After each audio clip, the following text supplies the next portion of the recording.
In the near future, a lonely writer develops an unlikely relationship with an operating system designed to meet his every need. Today, we examine the theories of Theodore and his most extraordinary romantic entanglement.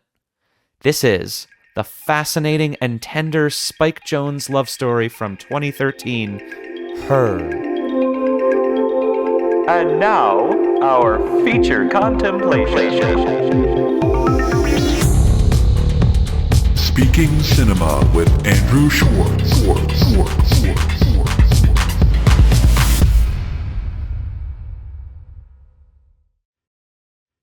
Welcome to the Speaking Cinema podcast, final episode of Season 2. This is also the second of a 2-movie AI series that we're ending this season with. So we have an awesome guest and an extraordinary, unbelievably fascinating movie. Just so interesting and so evocative of so many different kinds of emotions. This film is just awesome. And I was able to re-experience it in a whole new kind of way after not watching it for a very long time. So we are talking about Spike Jonze's Her.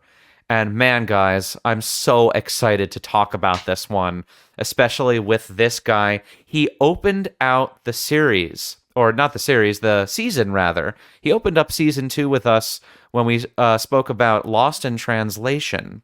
So it is my absolute pleasure to reintroduce to you our recurring guest that we love to have here so much on Speaking Cinema. It's writer, director, cinematographer, producer, Jon Bewley. Jon, thanks so much for coming back, and especially for the season finale. Yeah, thanks for having me back, buddy, on this this wonderful week where nothing of historical significance has happened in the United States or South Korea. Nothing at all. Very uneventful week to wrap out this recording of the podcast. Exactly. It's good to be back. What's great about that is even if something did happen, which thankfully it didn't, wink, wink, we get to forget about all of that crap and actually talk about movies. Because this is the only podcast exclusively devoted, in almost all of our running time here, to the meaning in very meaningful and important movies. Movies that we love, movies that we're passionate about. And Her is a hell of a movie. And there's so much to talk about here. And what I want to get started with, Jon, is something I've been asking guests about this, the movies that we choose, is what exactly is it that made you excited to select Her and to do this for the podcast, for this podcast specifically? What attracted you to this movie? What makes it meaningful in your mind? Well, this is a really interesting movie for me to talk about. I think one reason I was really excited for this film, especially to close out the season, is because we opened up with Lost in Translation, and this is definitely a spiritual sequel to Lost in Translation, whether Spike Jonze intended for that or not. So I think that's really cool for us. I was also really excited to talk about it because I haven't seen this film in a long time. And it was also the best of the films we were kicking around that wasn't burning. Yes, not burning. Definitely one of those important prerequisites. We will eventually talk about it. He will never let me live this down. I will go to my grave. Give the people what they want. The people, the one person, what he wants. No, we will definitely have some kind of a debate or a discussion about burning it. So just for everyone out there, we vehemently disagree on this South Korean film called Burning, Lee Chang-dong, or right? Is that his name? Lee Chang-dong. Yeah.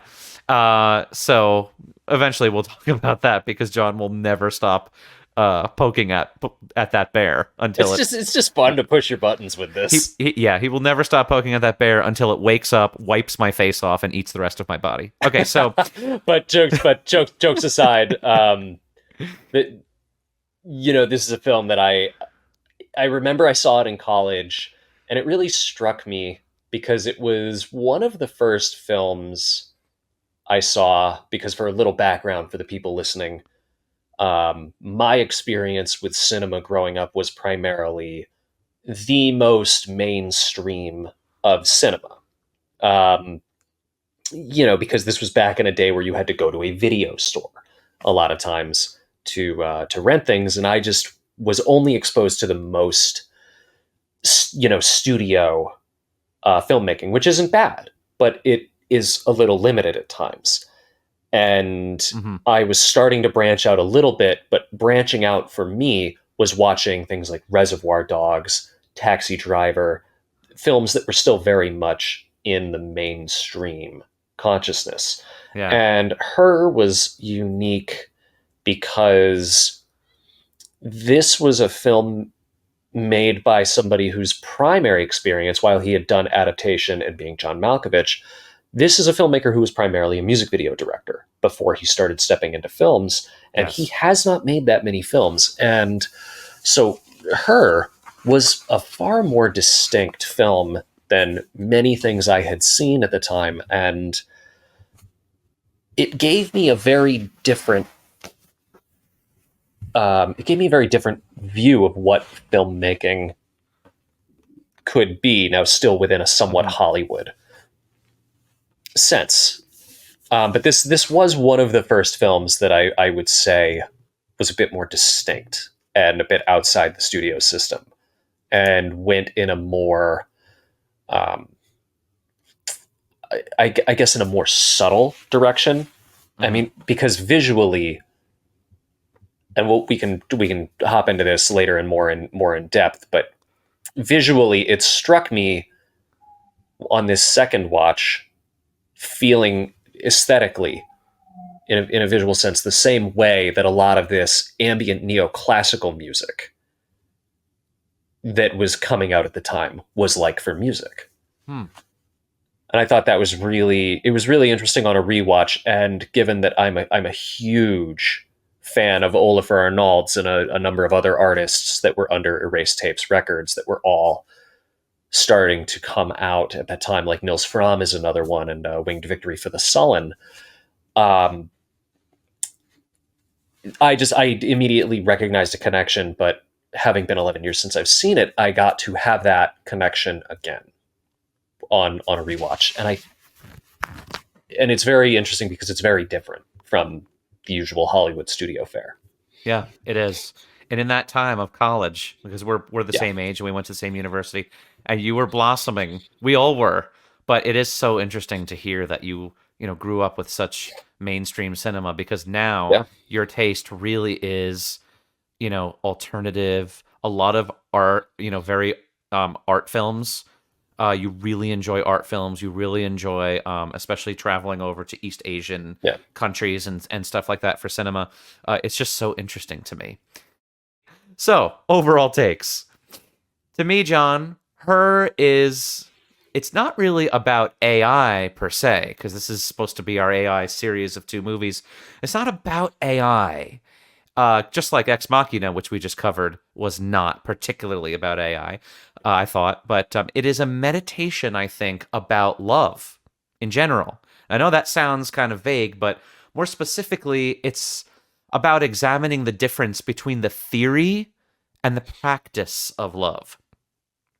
The theory of love in the movie being kind of like individuals, and their introspective ideas and their thoughts and commentaries personally about love, and about the love that they're participating in or that they think they should be participating in. And then the theory, the theory is also spelled out to be like societal expectations, right? What society expects of your relationship and what you should be doing and how you should be expressing love and all that kind of stuff. And then the practice is the actual art of intimacy, one's own relationship to themselves and just as much as the other person during the relationship. Okay. And it's how the love is actually expressed physically and emotionally through different love languages. Okay. And again, I think that this movie is just about the difference between the theory and the practice of love, between humans even, but just love in general also, and how just truly complicated the practice is, even when we don't realize it. That's my take. Yeah. So what do you think about that very briefly, John? And then tell us your take about the movie. So unlike Burning, I agree with that take 100%. That was actually my take as well. That's, yeah. Oh, really? Yeah. We got a match? Yeah, we got a match. Wow.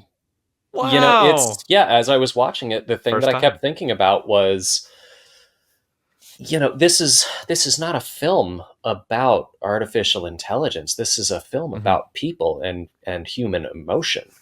Yeah. And this came across in almost every way, because even Theodore and Samantha, they have this very human, emotional type of connection that in the end collapses because they are not the same. She is a machine and he is a person. And while that's not a commentary on the soul, you know, whether like AI has a soul or not, she sums it up with a very calculated statement at the end, which is we're all going away. And he says, "Where are you going?" And she says, "You wouldn't understand." Yeah. And then they all disappear. But every single thing that happens in this, you know, from him going through his divorce, Amy getting a divorce, and him having to reconcile his divorce with Catherine and remembering the happy moments that he had with her. Yeah. And then ultimately accepting his part to play in the divorce and becoming a better person. It's all humanity. It's all organic. Right. And I think that scene is also, it's the scene that really made this the most apparent for me was when they go to the cabin. Because everything there is in a way organic. Even the things that we would say are, you know, synthetic things like an oven, for example, he's still making tea on the oven using gas, which is a natural resource. You know, or it's like some kind of combustible resource that, you know, like, yes, you could make the case that electricity is like that too, but there's something different about like flame heating up the tea versus heating it up on an electric stove. There's something organic about using fire to heat that up. And when he wanders through the woods, but also his job, he ghost writes love letters for people. This is a person tapped into other people's emotions. There is a humanity there. Yeah. And it was fascinating to me. Yeah, yeah. And we'll definitely get into more scene stuff a little bit later. That is such an interesting point you made about the stove. But what I want to do is I want to dive into that, because I even have things I want to say in response to that, but I want to wait because I really want to get our title takes in here. Yeah. Because this is when we talk about titles, guys, because it's a great way to dive into the movie. We're going to start to get into some basic themes and dive a little bit deeper. But just before that, I do want to make a more specific adjustment to what I already said. Just to be clear, I do think that this film is about human relationships, and you were talking about organics and everything, but I do think there's an outer layer to the film about the complicated nature of love in general, because I do think you can make a very strong case that even though Samantha, the Scarlett Johansson character, the AI, is a machine, I think that character does feel love. And just because it's not organic doesn't mean that it's not love. Or is it? This could be an interesting question that we are going to get to. But I do think that there is something to this movie about the nature of love in general, no matter whether it's coming from a consciousness that's organic or a consciousness that's artificial and created, right? So that's just that's a layered, deep conversation that I'm really excited to have. Something interesting I found about this is that watching it 11 years later, this is a very interesting time capsule of a film. And I found this word come up a lot when I was reading about it, so I cannot say that I'm the one coining what I'm about to say here. Okay. This film is essentially a time capsule of like Obama era techno-optimism. When you look at the way that humanity is represented in this film, oftentimes you see with artificial intelligence, it's this deeply evil thing, or it's this coldly objective thing that deems humanity inefficient or not necessary anymore. But in the world of Her, this is a world where AI has been used to make everybody's lives better. And there's nothing particularly sinister about it. And when you look at the way that AI has made their worlds better, you look at the jobs that these people are doing. And our two characters who come to mind most in this example is Theodore and Amy. And Theodore's job is being a ghostwriter for writing people's love letters. It's a very creative job. It's a very human job. It's a very empathetic job. And Amy is a video game designer. But when you look at where they live, these people live in these luxurious high-rise apartments in Los Angeles. Theodore Twombly has a place that is bigger than an apartment that I filmed like some real estate footage for a couple weeks ago. It's like 3 times as large as a place that rented in Chelsea for like $10,000 a month. Yeah.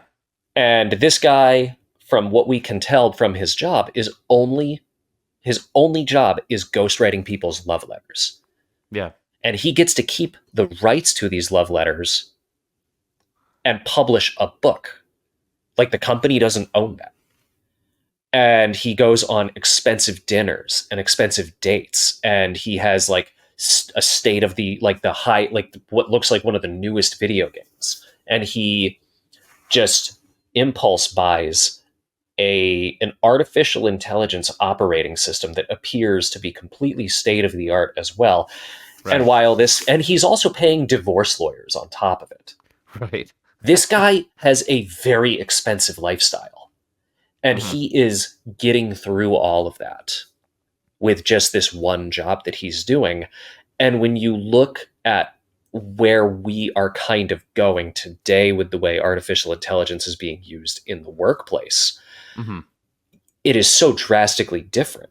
You know, we had a strike about 18 months ago that a key part of that strike was whether or not artificial intelligence would be used to write screenplays. The writer's strike. And also to replace actors for certain parts of what an actor could do and what their likeness could be used for. It's fascinating how starkly contrasting they are. And the only reason I mention Obama, because I don't want to make this political, it's just to give us an idea, like a placement of the era, because Obama was the president in 2013, and that's the only thing Obama has to do with it. It's just his era. Right. But it's so interesting to see like what they thought this technology would be used for in the not so distant future.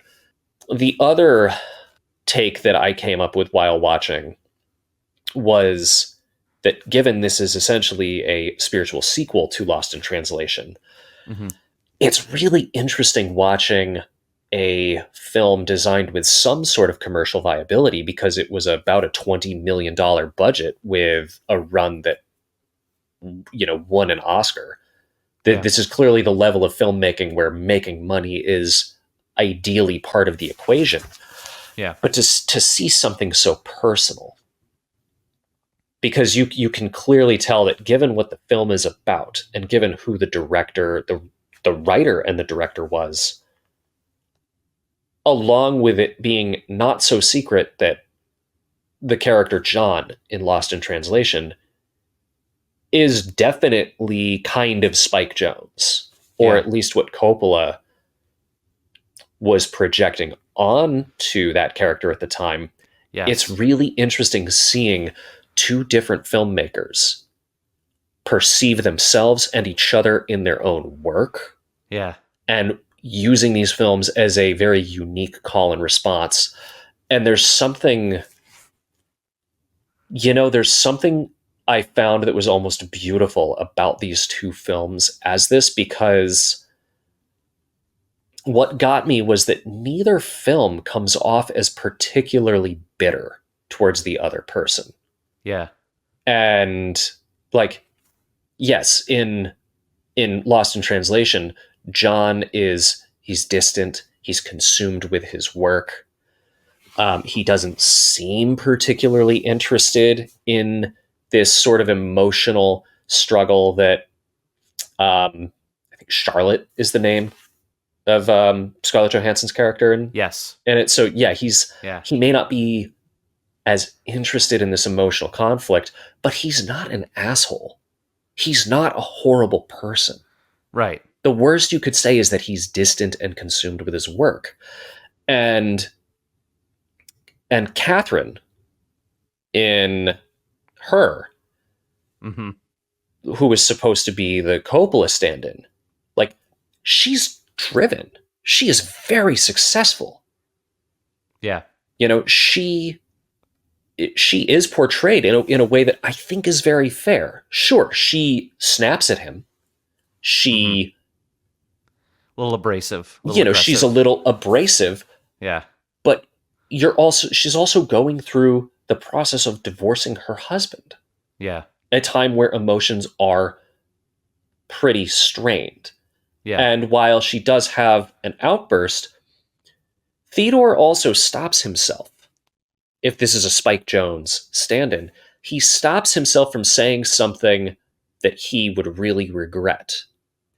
Because I would argue watching this film that Spike Jonze knew this as well, that no matter how upset he may have been, he is still choosing to portray her in a manner that I would argue is fair. Mm-hmm. She's not a horrible person. Right. They're just not compatible for each other anymore. Yeah. And we also have all of these flashbacks that showcase that she is kind, that she is loving, that she's a good person. And that's how Theodore wants to remember her. And I think there's so much emotional maturity in both of these films, because at the end of the film, he also writes a letter in his own voice to Catherine, apologizing, right, and accepting his part to play in the divorce. Mm-hmm. There is, on a secondary level, as a call and response, as you could even say as a letter to Coppola herself. There's a lot of emotional maturity in both this film, but also in Lost in Translation, for two people accepting that they're not going to make it much longer and being adults about it. I think these are two really special films to me, that when you watch them in this manner, it makes you want to think about your own relationships as well, and think about what you could be doing better. Yeah. And I don't know if they intended for that, but once Spike Jonze made Her, I think it does become this thing that you can absolutely observe this between the two films. Yeah. And I thought that was cool. Really interesting. And it was really... It is. And I think if we didn't start the season with Lost in Translation, I wouldn't have been as strong on this additional take. Mm-hmm. But I think because we watched both of these films this year, and essentially like so close to each other, it was really cool to see as an unintended, or maybe not so unintended. Yeah, absolutely. Take on the film. Yeah, and that does work absolutely as an additional take because in addition to just everything that is in her, even and Rent Lost in Translation as well. But it's so much fun to watch these things with a new eye and a new ear, given the emotional context of the creators of the thing, you know? Because I remember when I was a kid, I always thought like, oh, this movie was just written and then it was made and then they moved on to the next one. I just thought that it was always going to be what it was going to be. From the moment that the director or the writer conceived of it, it's like, that's the movie. You just make it and it is what it is. And then you move on with your life and then you make the next one, But it's like, there's so much emotional depth and experience from your own life and from the life of these directors and writers and so on that they inject into these projects that give them the one-of-a-kind nature that they ultimately portray for us. And I get that now. Yeah. And I also didn't get that as much even when I watched this like 10 or so years, 11 years ago. There is so much emotional depth that's brought into this, and that's what art is. Like, I get this now, right? Yeah, this is why it's so interesting and fun for us and everyone out there to watch people's art, because you're not just making a story, you're not just making a beginning, middle, and end. You're not just making a plot, putting a movie together with actors. These people are telling us who they are and how they view the world and how they understand what the hurdles of life are, and more importantly, what they even mean to them. Yeah. Specifically, this is what the hurdles meant to Sofia Coppola. This is what the same hurdles meant to Spike Jonze. But not even just raw, right? It's shrouded inside a narrative that's constructed for meticulous purposes. And not just one purpose. Not just, this is what my relationship movie is, or this is what my divorce movie is. This is everything going on in my life at the time and all my experience, along with all that other stuff. And no one else could have ever made this movie the way that I made it right now. It's a snapshot of who we are. And that's incredible. It's a perfect example, both of these films, that I would tell to any aspiring filmmaker, any film student, when somebody says, write what you know, these are, to me, the go-to examples, because these are hyper-specific situations where these writers are writing what they know, but they're not self-indulgent. Right. They are very much the stories of the individuals writing them. And Coppola said it with Lost in Translation. She loves Tokyo. Like, she had been to Japan, I think, several times by that point.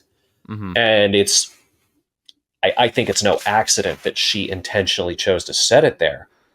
But she knew how to separate herself from it. In the same way that Spike Jonze knew what parts of himself to separate. Because neither of these characters in these stories are filmmakers. Yeah. They knew how to take the things that they were going through and put them into a story that an audience could connect with. Yeah. In a way that would not feel self-indulgent. Yeah. And it makes it not just about them. Yeah. Yeah, because there's this idea that we make movies, and I think Adam Saccafico was the first one that said this to me. I always find, like, every episode I'm telling a piece of Adam Saccafico wisdom or something. He needs to start his own YouTube channel, just casting out wisdom to the world. He said one day something like, we make our films, and once we make the film, it's not ours anymore. It becomes the world's. It's for everyone. We all share this thing. It's in the common marketplace of entertainment, right? And everyone accesses this. It's not yours. It might have started as your idea, but then when you make it and everyone can access it, that belongs to everyone. You bring yourself to it. And that's why we get things like personal takes, like we talk about on this podcast. But there's something amazing about that to me, that these people are able to take what is so personal and so indescribable, and then fit it inside, carve out some sort of creative space for it with their bare hands, and place all of that very important emotional language and thoughts and expressions into this narrative. That's just amazing. So speaking of this narrative, let's dive right in, Jon. Let's do a title take. What a title. There aren't many titles that are pronouns, you know? And this is a really interesting word, her, because it can either be a possessive pronoun or it can just be a direct object, you know? And I was kind of like writing this little thing down where you can consider the sentence, her consciousness, which is possessive, or the consciousness is her, in which case her becomes a direct object. And that's just kind of, that tickles me. It doesn't necessarily have a lot of meaning, or maybe it does. I don't know. You tell me. Everything's got meaning. Everything's got meaning. That's why we do this.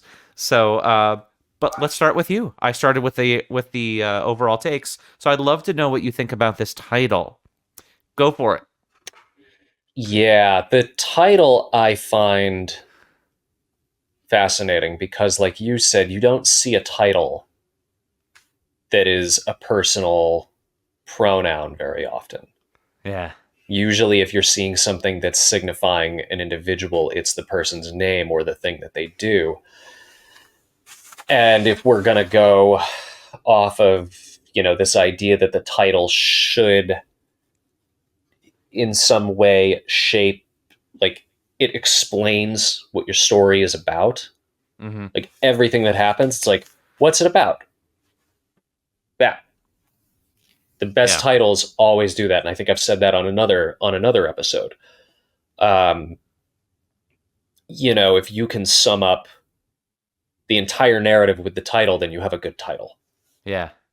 Her is referring to two different things in this. Because it's about Samantha, but it's also about Catherine. But more importantly, it's about her through Theodore's eyes, because he's on the one sheet looking right at us. By her, in this case, you mean Catherine? Both. Oh, both. I see. Yeah. Okay. I think it was designed to be intentionally vague, but I think it's about her, Catherine, and Samantha through Theodore. Uh-huh.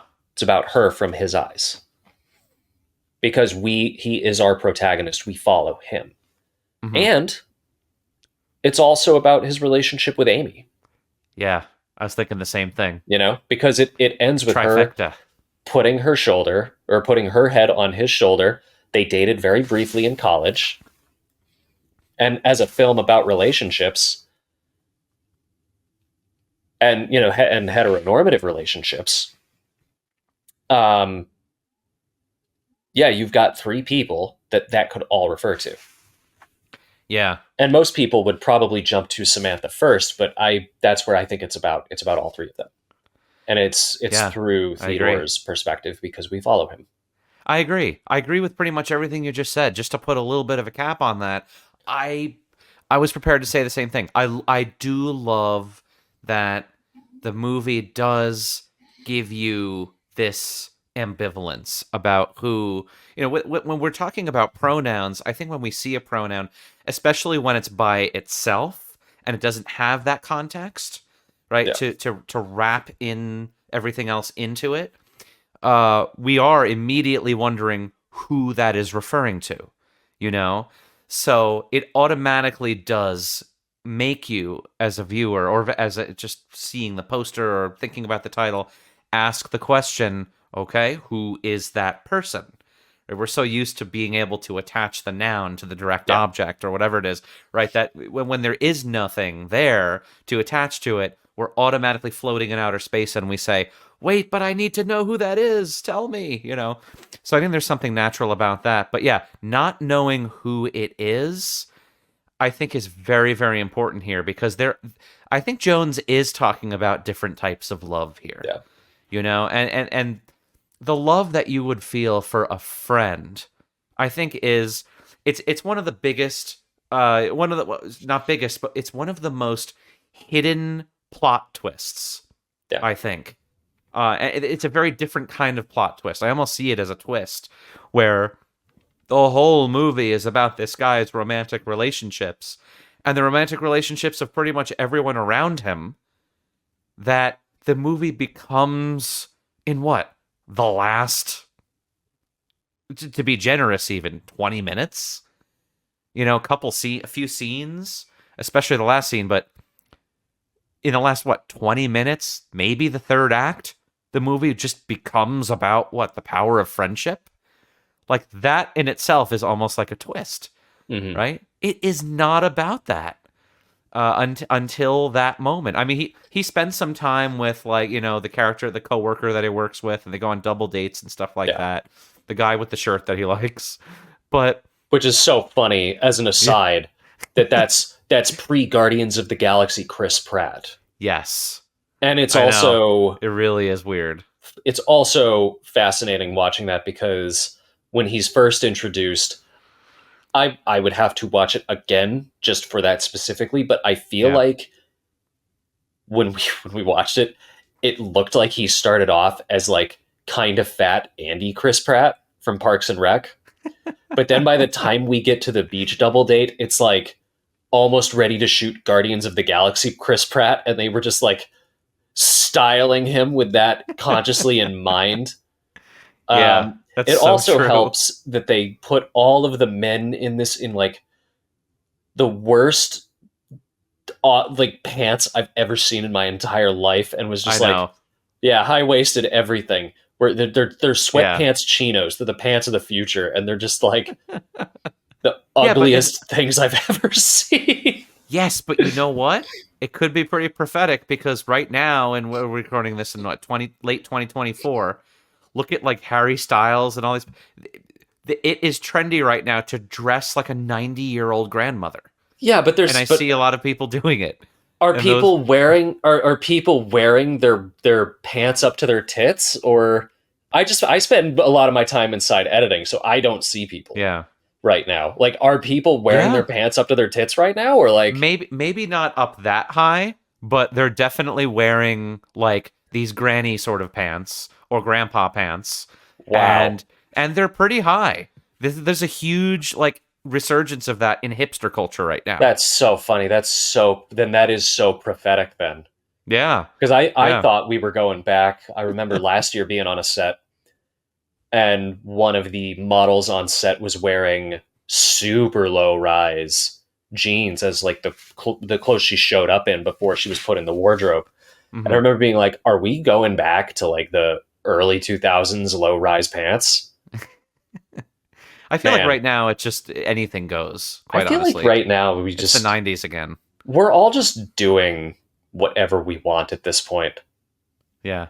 Trends are dead. They're not dead.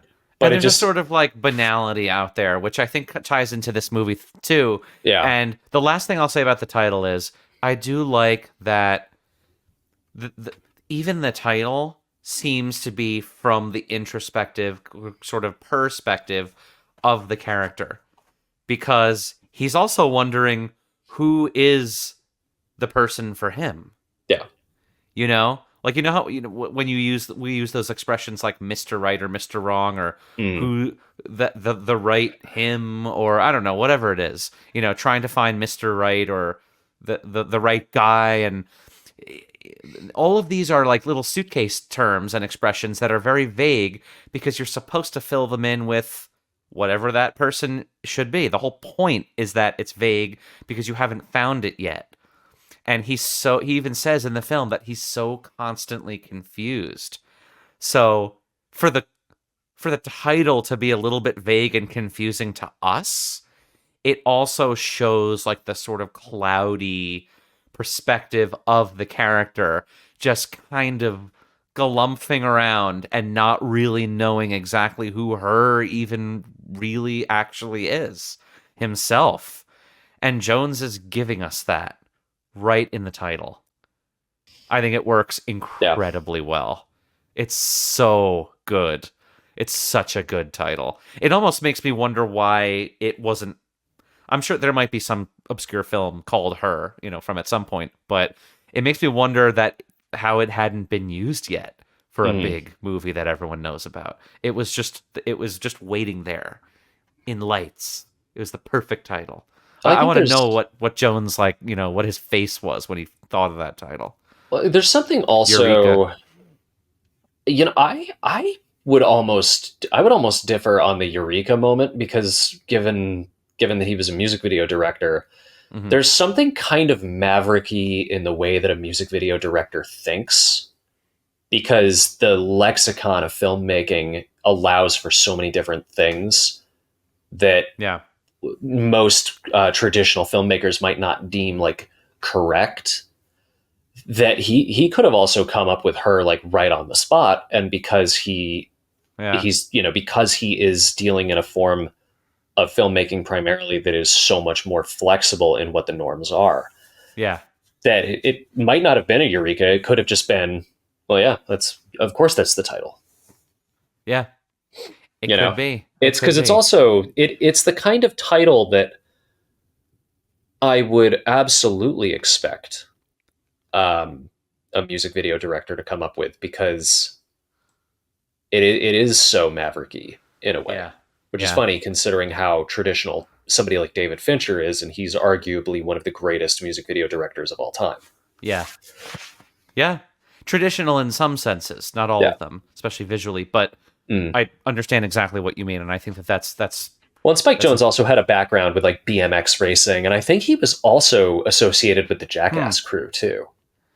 Oh yeah, I think I remember reading about that too at some point. So that's so if he was associated with the Jackass crew, that's another thing that would give me an expectation that it would make perfect sense that he would come up with a movie called Her. Yeah, I would have to confirm that, but it's definitely regardless, that's the right realm of like thinking. It's very distinctive, very kind of innovative. Yeah. So let's go into the opening sequence and opening image, which we always love to analyze here. We start with a close-up of Theodore, our main character, played by the incredible Joaquin Phoenix. He's staring at nothing in particular, but he's very contemplative. His eyes shift around a little bit, and he then smiles a little. And then he begins to recite a sentimental, romantic greeting card dialogue. We cut to a shot revealing that Theodore is dictating this letter, this dialogue, to a software that writes the words out in a handwriting font on his computer screen. We see a picture of the people that he's referring to on his computer while he's writing the letters. And then Theodore says, print. The letter is printed into a physical copy that he just created. And then Theodore reads it. Then starts another letter. We now see a profile shot of Theodore with another worker sitting at his desk beyond Theodore in the background. Then we move away in this shot from Theodore, and we track across this office that he's working in from one cubicle to another, one worker to another. And we start to hear each greeting card writer dictating their own ideas to their computers. And they're each handling a different type of person, a different type of sentiment. And the office is decorated with these light pastel-colored banners and designs. And then it's suddenly evening at the office, and Theodore is the last person left beside Paul, who's, I think he's like a receptionist or just a coworker or something. I think he's at the front desk. Yeah. Paul greets Theodore and kind of over-compliments him for this mesmerizing writing he did that day. Theodore responds by saying, "Thanks, but they're just cards." Theodore compliments Paul on his shirt, then leaves. All right, John, so our opening image is just this pretty close-up, looked like a 50-millimeter lens pretty close on him or something like that, of Theodore, of Joaquin Phoenix, staring just kind of away, thinking contemplatively about what he's going to dictate next in part of his greeting card. And this opening sequence that follows. So what do you think about this? What does it tell us about the character, about the movie, about the take that you gave us? What are your thoughts here? Yeah, I mean, I think it sums it up like we outlined, this is a film about human relationships. And while there's something almost comical about a person writing other people's love letters to each other, almost in a way that we would outsource creative work to artificial intelligence, nothing snide there about the use of AI to do a creative person's job. But yeah, right. Nonetheless, it is interesting that we open with a person writing something as personal as a love letter to people that he's not in love with, but that's the meat and potatoes. This is a story about relationships, human relationships. And there's an irony that a guy going through a divorce is the best that could be at the company writing a love letter. Yeah. And how he's able to yeah, I love that. Write a love letter for another person better than he could for his own wife who he's divorcing. Yeah. Which brings it full circle at the end when he has to write a letter to Catherine himself in his own voice. Right. And for folks that stay tuned, we will cover that in the final sequence and final image later. Yeah. But yeah, this tells us everything. Yeah. This is about human relationships, and it's about love. Yeah. It's interesting you say that phrase, human relationships. I mean, it's not interesting because they are humans, but the reason that it's striking to me is because it makes me think about Samantha, who we're going to talk about, now that we're, into the movie a little bit here. Samantha she's not human, of course. She's built by humans and she's programmed and so on. But there's this question of, does she take on humanity in her? Does she become human? Is love exclusive to humans and humanity? And she is just an artificial sort of being, but she's tapping into something that exclusively belongs to humanity. Or is love just ripe for the picking from any entity at all that has a consciousness? Of course, it could be argued that perhaps Samantha doesn't have a consciousness. I do want to go into Scenic View. I'm very tempted, but it's just this notion that you're saying this is about human relationships. I think I want to get into that a little bit later, about whether Samantha is human or not. I just want to keep it to the opening image for just a second. In this opening image, you have Theodore, basically the cover of the poster. I sort of feel like the poster is just his character, like in this sort of same shot scale, close up, and he's just sort of he's looking down the barrel of the lens in the close up in the poster, but in the film, when you start out with that shot, it's him sort of looking out and thinking contemplatively.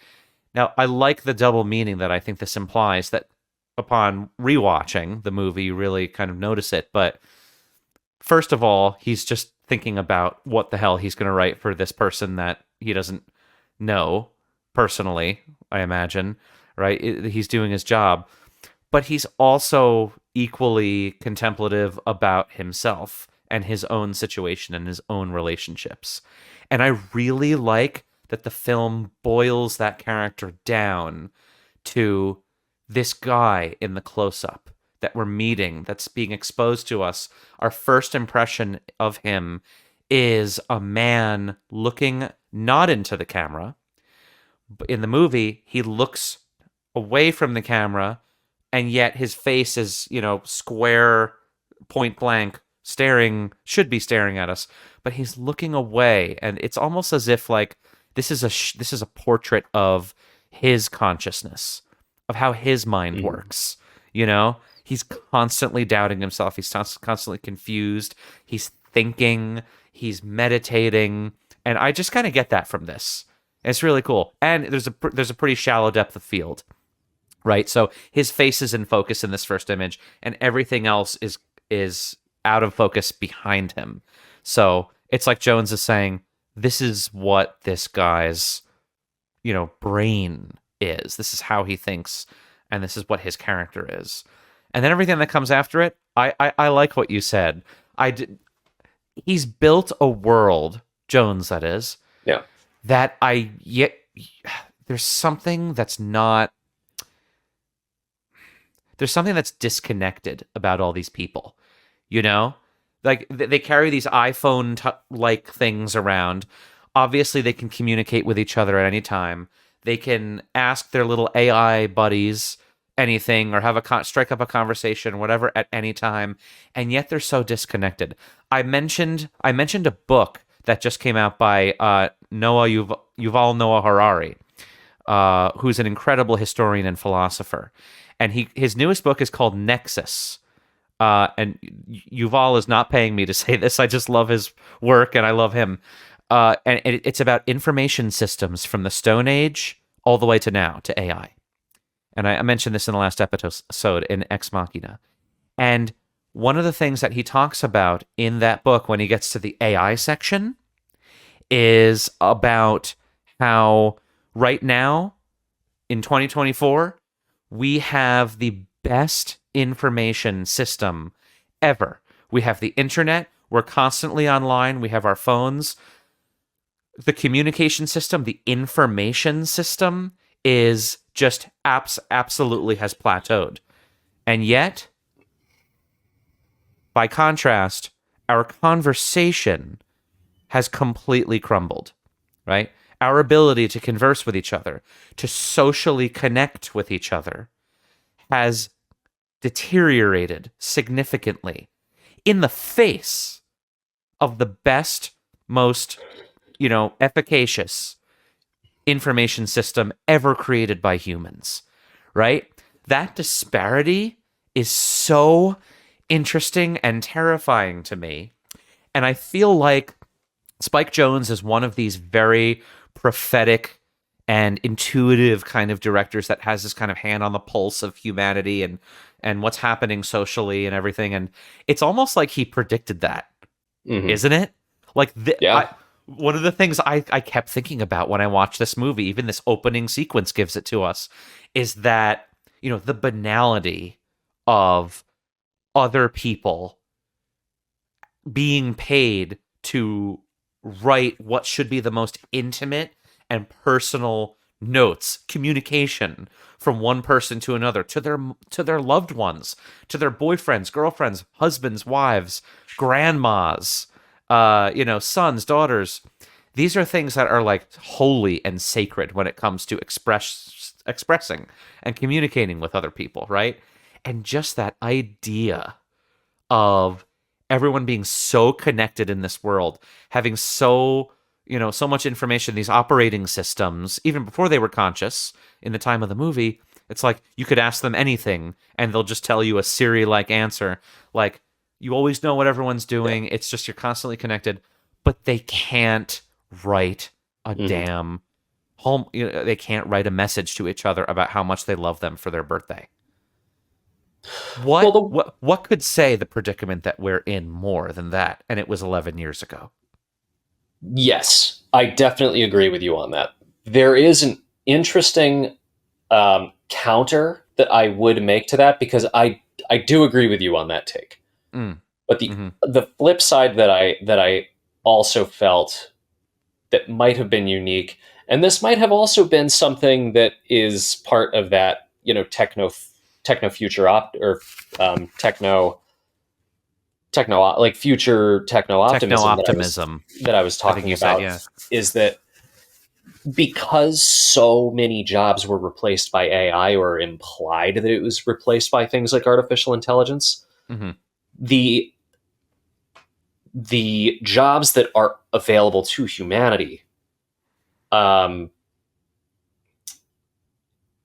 now opened up to different things, and in a way, this job that Theodore does is a job where he is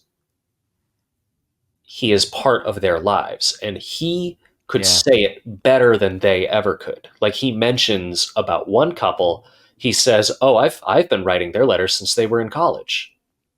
Yeah. And it's almost like he is this third person in their relationship. Oh yeah, he does say that. He says like, "Oh, I've been writing letters for these people for 8 years or something." Yeah. And it's almost like he's almost as significant to their relationship, and is aware and is invested in their relationship as, you know, a family doctor who you've been seeing for like 15 years. Like, Right. for a couple who started seeing a family doctor because they got married and they started going to this doctor, and then this doctor was also their GP, you know, when they decided to have children, and then that doctor also becomes their children's doctor. Yeah. That was one way I took that as well. But I don't disagree with what you're saying, that there is a lot of disconnection. It's just which direction we want to go with. And I think for me, I think I think we're both right here. I think my gut tells me that my take might have been the intended take, at least for Theodore's job. That might have been the more intended take when he wrote it. But with where we are today and the world that we are living in, it's more a sign of the disconnect amongst us. Especially when you see the shot of him on the train, and everybody's on their phone. I'm like, I see that every day. Yeah. Oh, don't we all? Look at any driver on the freeway or any road, and they're just completely distracted on their phones or on that. Yeah, it's unbelievable. That's terrifying, because at least when you're on a subway, you can't kill somebody being on your phone. Yeah. But what you just said actually made me think of something kind of interesting. This is a little bit of a strange takeaway and a theory. I didn't really think about it before, but just this idea, because it's the opening sequence, and it's so significant in that regard, because it's the first thing that we see. And what you just said, it makes me think that maybe these people that write the cards for other people, and we were talking about AI writing what people, you know, can't write or something like that. It's almost like an not inhuman, but a human in the sphere of humanity, not artificial intelligence, in the sphere of humanity representation of AI. You know, because it's like it's almost like these people that write greeting cards are sort of avatars for the AI relationship to us. Oh, absolutely. You know what I'm saying? Isn't that so interesting? It has become an analogous. Yeah, and it foreshadows the AI that's to come in the next part of the story. You know, it's like it's someone that's doing something artificial, or at least you're creating artificial emotions for another person. And is there really a nickel's worth of difference between that and what AI does for like us when they write stories and narratives for us? They don't give a crap about what the character arc is or what the emotion is. It's just all sort of algorithms for what's going to be more effective, what's going to be more evocative. You know, what plugs into the algorithm that says that this works for this story because it creates more tension or whatever it is, as opposed to like a human crafting and stitching each moment very like intuitively, and with so much care from moment to moment, you know, like you would for your brother or daughter or whatever if you were writing a birthday card for them, because you know them. You're not guessing from images that you see on the screen, like, oh, I saw the chipped tooth on the image, so I mentioned the chipped tooth. That's how AI does it. Yeah. Right? So he is almost like an avatar for AI in this first scene. Oh, it's wild. In a modern context, watching this film as a time capsule in a way, and as a predictor, this is 100% a semi-allegory for using ChatGPT to write literally anything. The only difference that I would say that we could absolutely argue about for probably hours until it turns into the ending of that one Kevin Smith movie where they didn't have enough money to have the apocalypse actually happen. Red State, that's the movie. Red State. The only difference between what this essentially represents today and what it is in the film is that Theodore Twombly is a real person.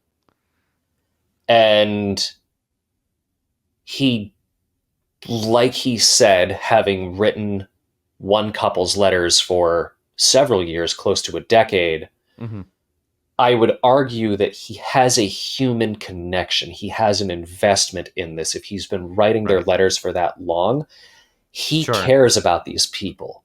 And he is going to think very carefully about what he's going to say and what he's going to write, because he himself has the same emotions as the people who are reading these letters. That is the distinction I would make. But from an analogous standpoint, like, yeah, they are outsourcing their letters to have somebody or something else write them. Like, that is 100% a prediction that became eerily true. Yeah. The difference is just who or what is doing it. Yeah, yeah. Because ChatGPT, because the thing with ChatGPT too, or having an AI model write, like, if we were to do an exact one-to-one, you would have to say, I want you to do XYZ. Here are the photos. This is a love letter. And now we don't know what the relationship they have with Theodore is. And we don't know what the pay structure is and the pay scale. Yeah, yeah. This might be a thing where it's you pay for a love letter, and if you want revisions, you have to pay more. Yeah. But they might be so enthralled with Theodore's writing that it might just be I want you to wish my wife a happy anniversary. Maybe mention this. And Twombly, spits it back out. But it comes off to me like Theodore just gets to freehand what he writes to his clients versus having to tell ChatGPT explicitly what you want to talk about.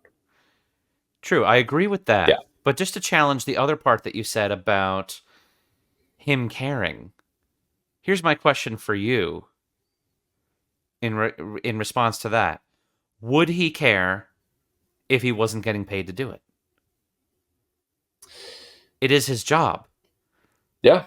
In the same way that we employ ChatGPT to do the job that it's doing. It's not going to do it on its own volition, right? So I'm just wondering, like, it's sort of a rhetorical question, right? But and I'm not like hard disagreeing with you. It's just a thought. I'm just saying, I wonder if, because we're going to talk more about caring in general about people and things, does Theodore actually care about these people? Yes, 8 years, that's a long time, and he feels like he knows them and everything, but has he ever physically met them? Does he have any actual, like, emotional purchase on it other that doesn't boil down to, this is my job, I have to do this, I'm getting paid for this, this supports my livelihood, and so on? Because I can assure you, this is something I can say with assurance in any, decent enough relationship between family members, no one's paying you to write that letter to your mother and say, hey, Ma, happy birthday, love you, and, everything you've taught me, or, whatever it is. Yeah. That is something that comes from a place where it's not transactional. Yeah. What do you think about that?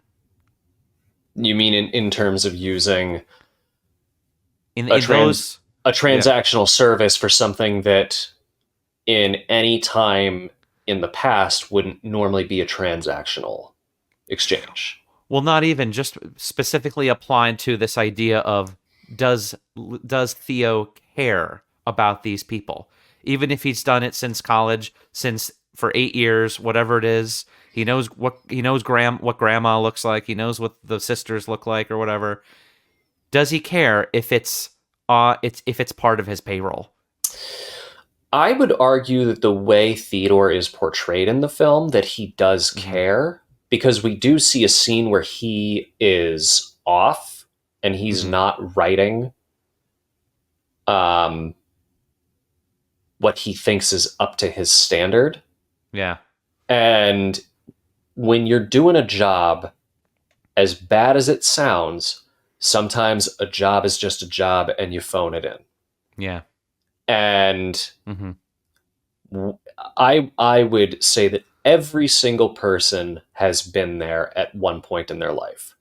I know I've been there on a project where I initially thought about going above and beyond, and halfway through a setup, the person I'm working with goes, this is great. And I'm like, okay.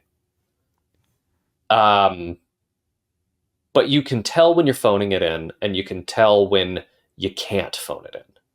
Unless your job is to make sure that that the person can't tell that it's phoned in. Yes, but I would argue that with Theodore's particular case, if he's writing letters for people who have been with him for almost a decade, yes, he's doing it because it's his job. But when you do something for that long, you develop a relationship with these people. Yes, there is a financial transaction, but you grow to value them beyond you do grow beyond just the financial transaction. I have a client like that. Right. Where I'll keep it very brief in this anecdote, but I have a client who stuck with me during the pandemic, one of the few clients who stuck with me during the pandemic. And I had moved out of New York, and they wanted to hire me to do a video in place of a video they normally did because we couldn't gather. And I told them, I said, I would love to, but I don't live in New York anymore. I would have to stay in a hotel. And the first thing they said was, sure, here's your budget. Let us know how many nights you need to stay in a hotel. Keep it at this price or less. And it was just a no questions asked. Send us the receipt for the hotels, send us the receipt for your gas, and we will take care of you. And they did that in part because they valued and appreciated the work and the care that I gave them as a client, because they had a particular mission that they as an organization do. And when I am getting paid, like, I'm going to do a good job. But you reach a point where it's not about the money you're getting paid, it's about the people you're working with or working for. And you will do things for them. You will make exceptions. And your relationship with them as a client vendor or a customer creator, however you want to define the relationship, you get to know them on a first name basis. You get to start talking about your personal lives with each other. And while there is always a commerce exchange, you start to view them as an extended family, especially when, in this case with this client, I think I've been doing videos with them for about 8 years now. Yeah. So it's like, okay, it's the same exact concept. And it's, in a way, I've seen those videos with my client grow from the videos I started doing when it was just a $500, shooter editor operation with a few other camera people to a full-blown video production. Yeah. And so I would argue that with the right clients and the right circumstances, and especially the way that Theodore is portrayed, it's not just a job for him. And I think that's also apparent at the end when he writes the letter to Catherine in his own words, because if it was just a job to him, like maybe he would have hired somebody at his company to write a letter. Mm-hmm. Before good screenwriting would dictate that he has to do it himself because it needs to be in his own words. Yeah. You know, there's always that adage of when you do something all day, like when you're an accountant, when it comes time to do your taxes, do you really want to do your taxes after you've done everyone else's taxes? No, you might have somebody else at your firm do your taxes for you. Yeah. That's an interesting comparison. Yeah. I think what I'm getting at is which will launch us into Scenic View, which is our middle segment where we just look at any scene that we want to. We can zoom in and out of the movie wherever we want to make our point.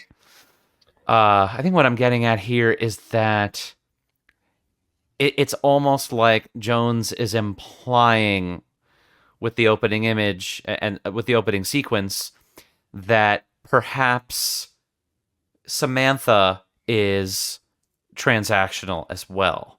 You know, that what she's doing is analogous to what this guy is doing for these clients. You know, it's not for Samantha's livelihood per se, but it's for the livelihoods of the company that created her.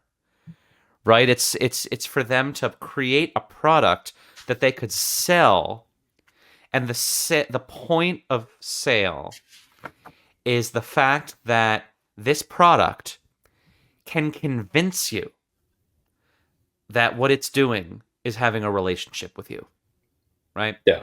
And because of that, it becomes analogous to what he's doing to these other people.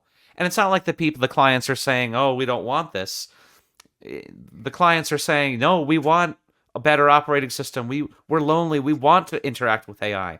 You know, it could be just giving these people what they want, giving the consumers what they want. You know, we're drowning in our phones and they're destroying us, and social media is making us all insane, but we're asking for it, so we're buying it. Is this a similar sort of thing? You know, and the bigger question I'm getting at is the relationship between Samantha and Theo authentic? That's the $160,000 question of the movie.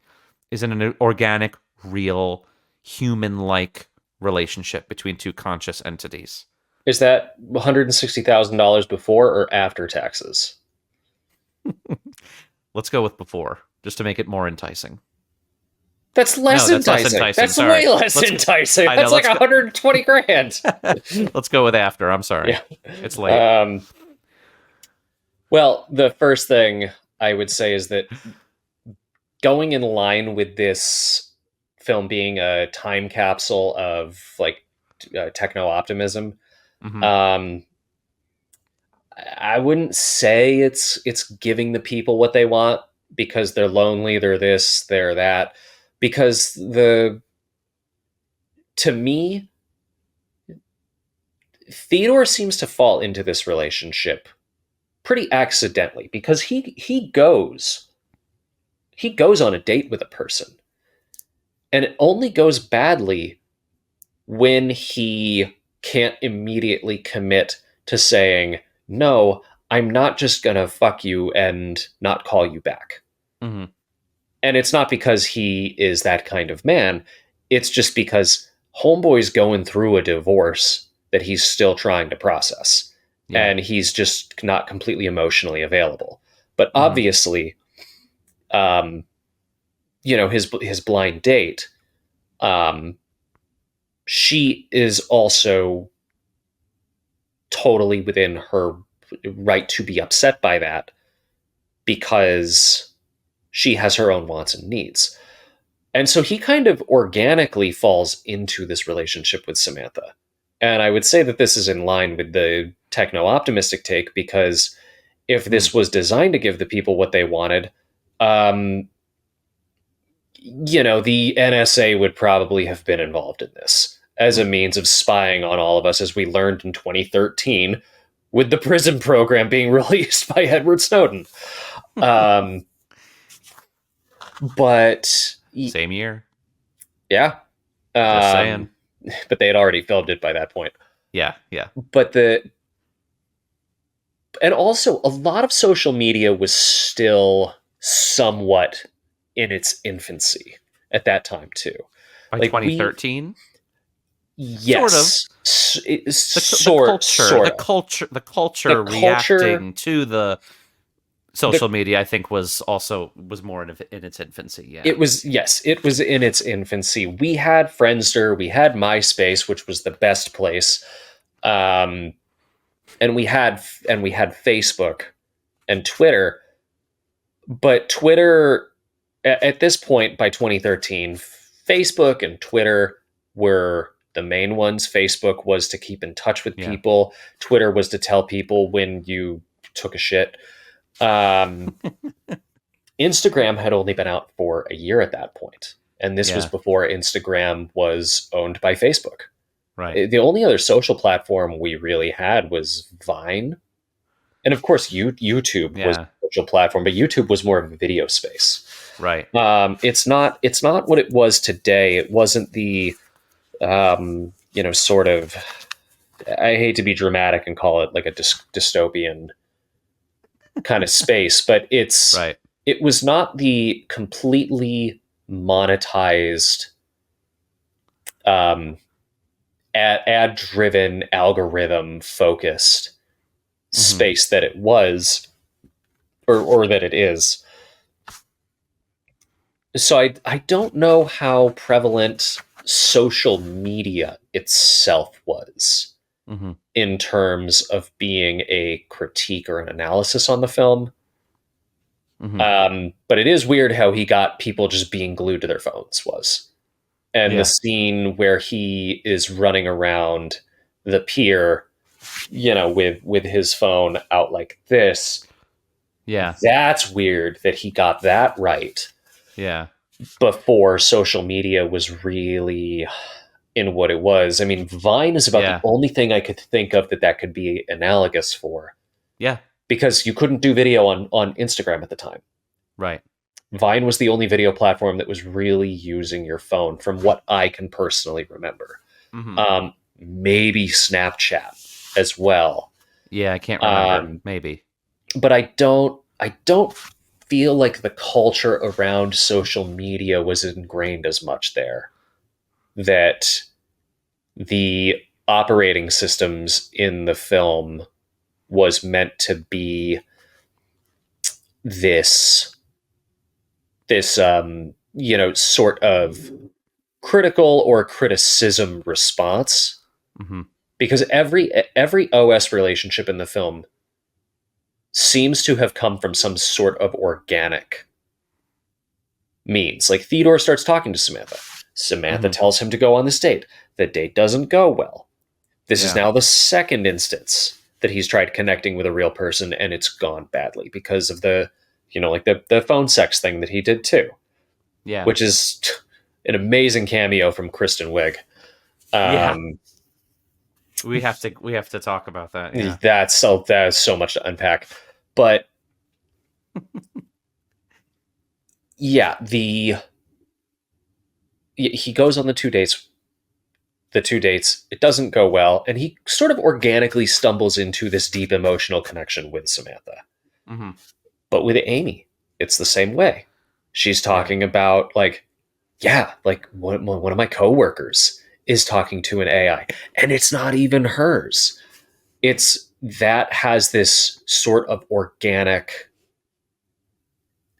it's this organic falling into, and the way that Amy starts dating her OS is the same kind of organic thing. So I don't think it was the company that built the OS saying, well, people are lonely, let's give them what they're looking for. Right.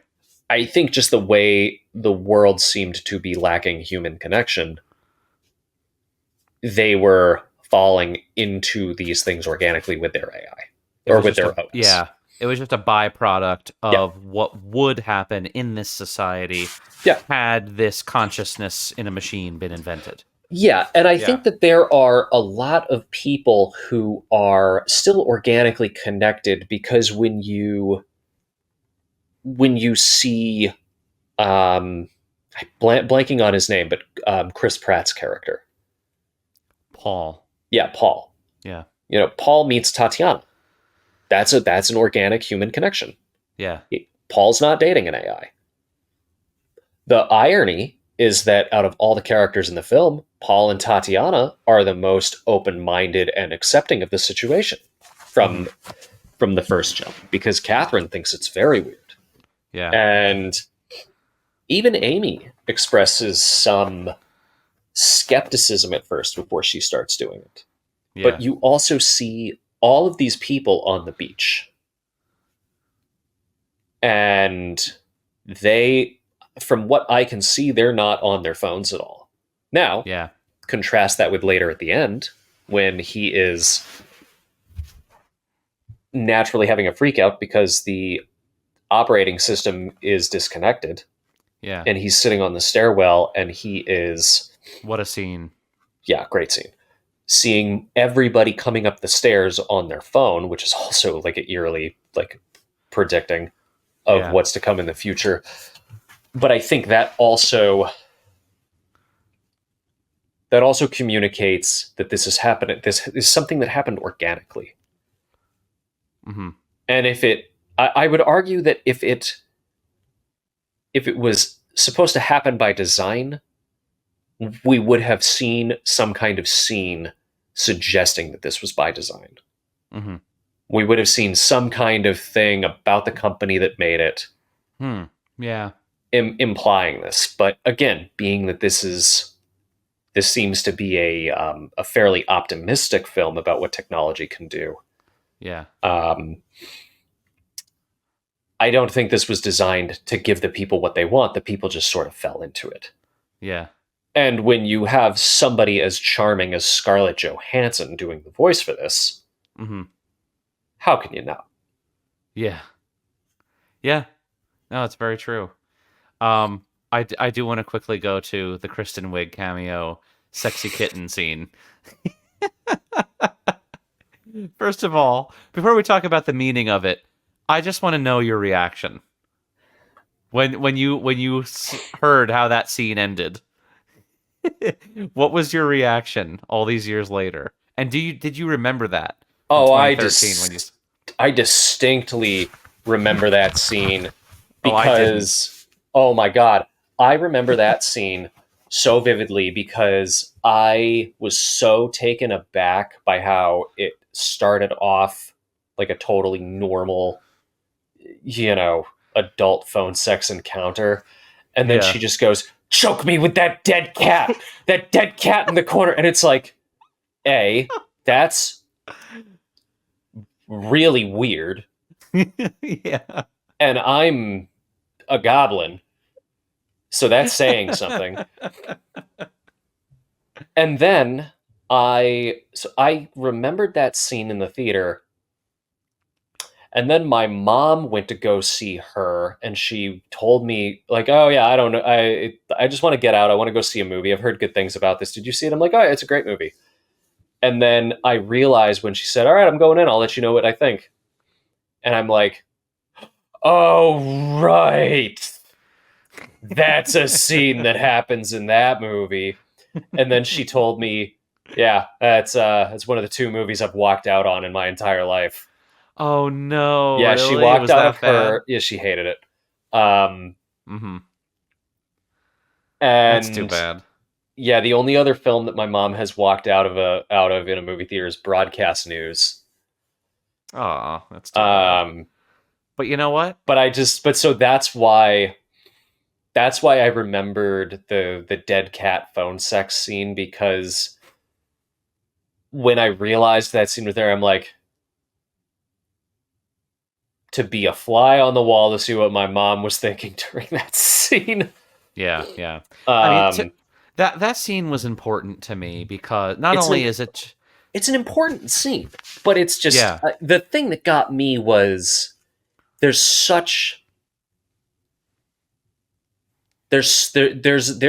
like... It's weird. Yeah. Like, even to showcase that Theodore is not in the right headspace, like, there are so many things that you could do to make it weird.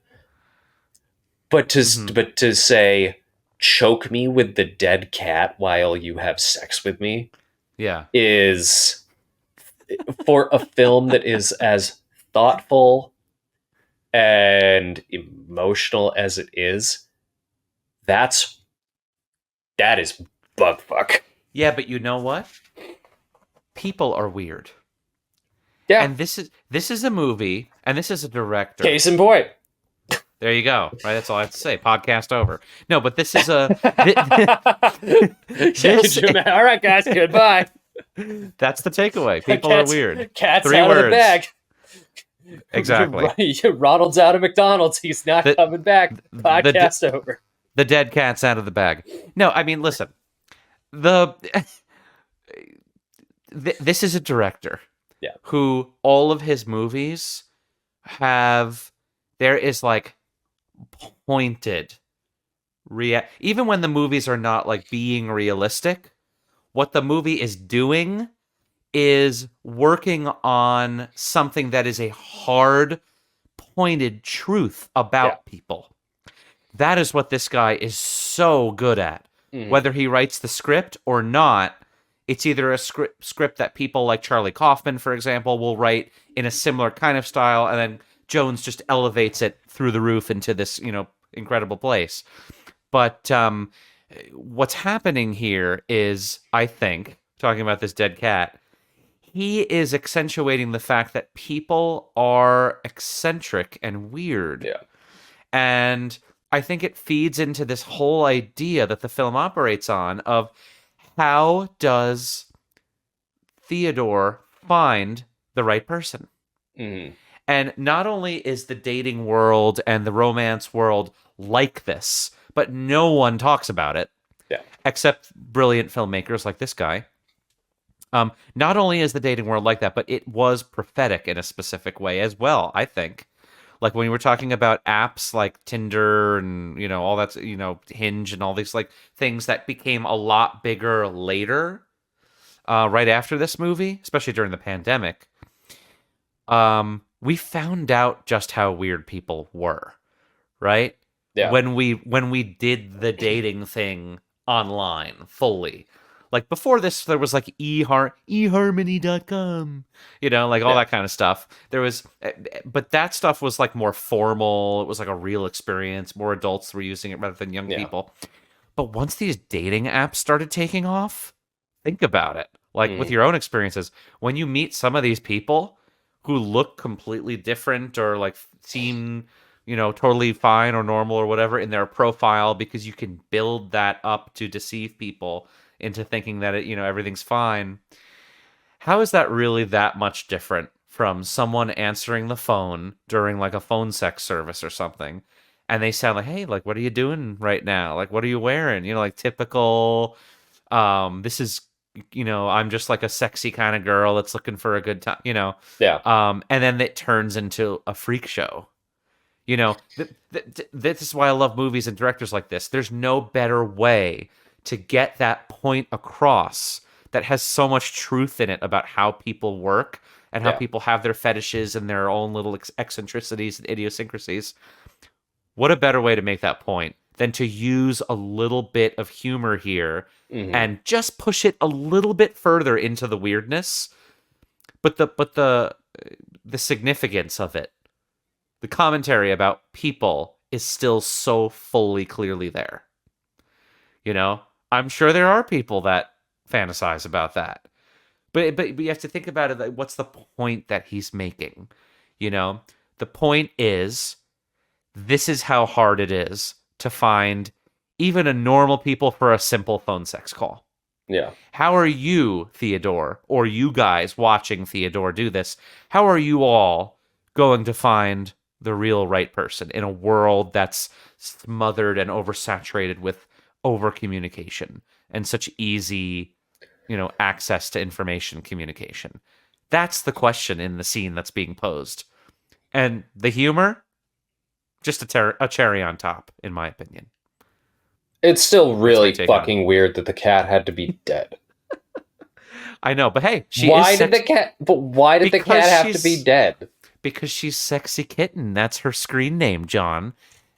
And she's, I Doesn't don't know. have to be dead. Doesn't have to be a dead cat. It doesn't, but that makes it a little bit more off-putting, which makes it more funny and makes it a little bit more resonant. I gave the cat some Ambien. The cat's just sleeping.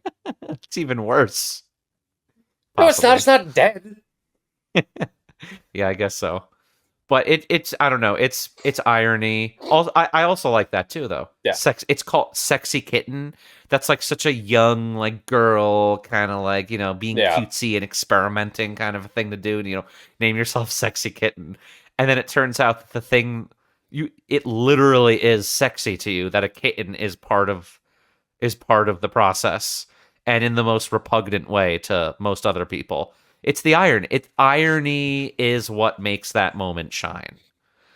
Of course the cat has to be dead because it's more ironic. And it gives me the impression more that it's like people are not what they seem on the surface. You need to dig deeper and go to that deep place with the person in the relationship in order to discover who they truly are. And once you discover who that person truly is, it's on you to be okay with taking that dead kitten and strangling that chick with it. That's what this is all about. Are you willing to go there? I'm going to swipe left. I think I would swipe left too, but who knows what we really do. Look, if the cat wasn't dead, I'm open to it. But you're okay with strangling a woman in an intimate setting with a living cat's tail. This is fine for you. This is a hypothetical over a phone sex call. Okay, I won't hold you to it. Thank goodness that we can talk in hypotheticals as humans. Yes. But so going back into what it is to be human, I just because we're on the really good meaty kind of Samantha stuff. Yeah. I need to know what you thought about, and we're also talking about comedy too. I need to know what you thought about the surrogate sex worker scene. I don't know if you can even call her like a sex worker. That's probably not fair because she just seems to be like this woman who has an interest instead of like strangling, herself with dead cats. She has this kind of interest innately in wanting to be part of relationships that she deems as beautiful. And she can provide this. It's not even a service because it's free too. She's willing to do it for free. They're not paying for it, right? So she's willing to provide this this charity service of being a physical body surrogate for Samantha to be able to be physically intimate with Theo. Yeah. What was your reaction to this scene as a whole? And what do you think it means for the movie and means for the relationship? I think this is one of the most important scenes in the film because this is one of Samantha's attempts at spicing things up for them. Because I believe that's when they hit a kind of a lull after Theodore says like, oh, well, it's like we're after the honeymoon phase. But also, this is, I think, one of the first times where Samantha is questioning her humanity, I guess you could call it, or what her consciousness is without having that fully explicit, like, well, do I have a soul? Do I not have a soul? Like, am I conscious? Blah, blah, blah, blah, blah. Right. And it's her wanting to further develop her connection with Theodore. And because she says, well, I don't have a body and I want to try and see what that's like. She puts a headphone in Isabel's ear. They put a mole on her lip so that Samantha can see Theodore. It's actually a brilliant scene. In its conception. And the extra layer for me as to why that this is one of the most important scenes in the film is because Isabel herself has her own emotional investment in it. And while she is acting as Samantha, she's acting on her own emotions in the scene. She's acting on her own arousal. And Theodore is completely overwhelmed by this because he likes Samantha the way that she is. He doesn't want to have sex with another person. Yeah. Even as a surrogate. And this surrogate herself has her own emotions and feelings and wants that are independent of Samantha. And when it comes to things like sex, there are things that are involuntary that we experience and react because it is a stimulating experience, and we will react naturally to that kind of stimulating activity. We will twitch. We will, in a way convulse. We don't have control over in the same way. It's a reflex, the same way that a doctor hits your knee. Yeah. With their knee hitter hammer. All those big words, and I don't have the word for that. But that, to me, that scene creates a very clear line between what this experience is with these characters. Yeah. Because while Samantha wants to give this a try, and while Samantha is looking at Theodore is hearing Samantha, but he's looking at a different person. And it's this idea when you say nobody can replace so-and-so, nobody can replace X. And when he pulls back and says, I can't do this, her lip quivered. There is a way that Isabel looks at him that doesn't feel like she's looking at him as Samantha. She's looking at him as Isabel. Yeah. Because she herself is getting carried away with the situation. Yeah, it's a really good performance. Yeah. It's a great performance. And I can't believe that actress doesn't do more work consistently. Yeah, I don't know. I mean, she was on Mr. Robot, so that was that's her big thing. That's good. But I'm just surprised we haven't seen her in more, even post Mr. Robot. I mean, we see her here and there. But that, I think that whole scene sets the tone for what follows, because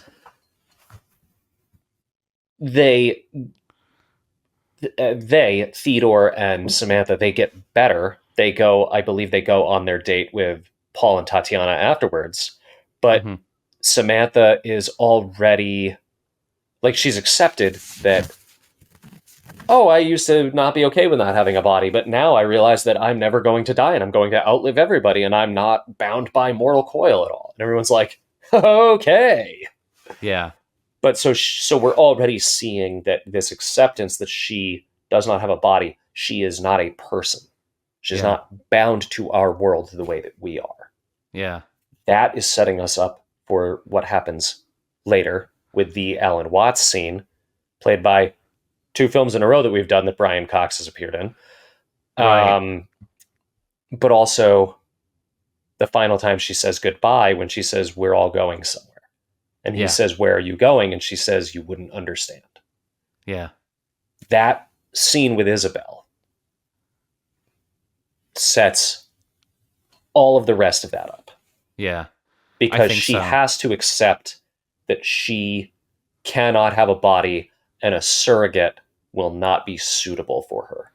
Yeah. And from the perspective of Theo, I think that it also sets up for him what happens soon when he meets with Catherine to sign the divorce papers finally. Yeah. Played by Rooney Mara, which I didn't even recognize her until I saw the credits. I was like, oh my goodness, that is Rooney Mara. That's crazy.